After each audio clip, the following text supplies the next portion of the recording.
Zdravo! Da li ste ikada razmišljali o tome koliko energije utroši vaš dom svakog dana?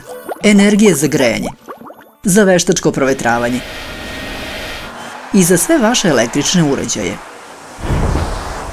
U Evropi danas čitavi blokovi zgrada gutaju i do 40% ukupne energetske potrošnje. To je mnogo energije.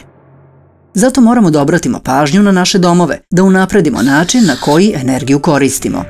Toplotu iz građevine neprekidno gubimo kroz zidne površi, krov, vrata i prozore. Da bi se energija u domu bolje utrošila, potrebno je umanjiti toplotne gubitke. To se radi tako što se maksimalno izoluju krov, zidovi i prozori, ali prozori su ipak nešto drugo. Kroz prozor dobijamo besplatnu solarnu energiju direktno od sunca. Prozori tokom cele godine uglavnom više toplote isporuče nego što je utroše. Solarni dobitak minus toplotni gubitak zajedno daju energetski balans. Ukoliko je energetski balans u minusu, dom postaje hladan, te mu je potrebno dodati više energije s polja. A kada je balans previše u plusu, to može dovesti do pregrevanja kuće ili stana. Upravo je zbog toga važno da kontrolišemo i održavamo pravu ravnotežu. Najvažnije je održavati stalnu temperaturu u vašem domu, svakog dana, tokom cele godine. To zovemo dinamični omotač zgrade.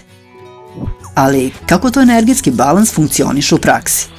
Tokom tople sezone sunce zagreva vaš dom, zahtevajući hlađenje. Tada je potrebno da zagrevanje i osvetljenost prilagođavate tokom dana.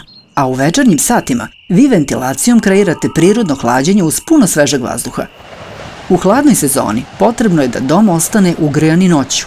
Tokom noći, toplota koju ste akumulirali tokom dana držat će i vas i vaš dom utopljenim. Danju vi primate slobodnu solarnu toplotu putem prozora. To je tako jednostavno. Kuća podsjeća na živi organizam, slično nama. Ona se tokom dana menja i potrebno je da diše da bi održala zdravu klimu unutar zidova. Energetski balans je uvek prisutan, ali ako se odlučite da ga aktivno koristite, i vaš će dom postati aktivna kuća. Zarad dobrobiti životne sredine, klimatskih uslova i budućih generacija naše planete.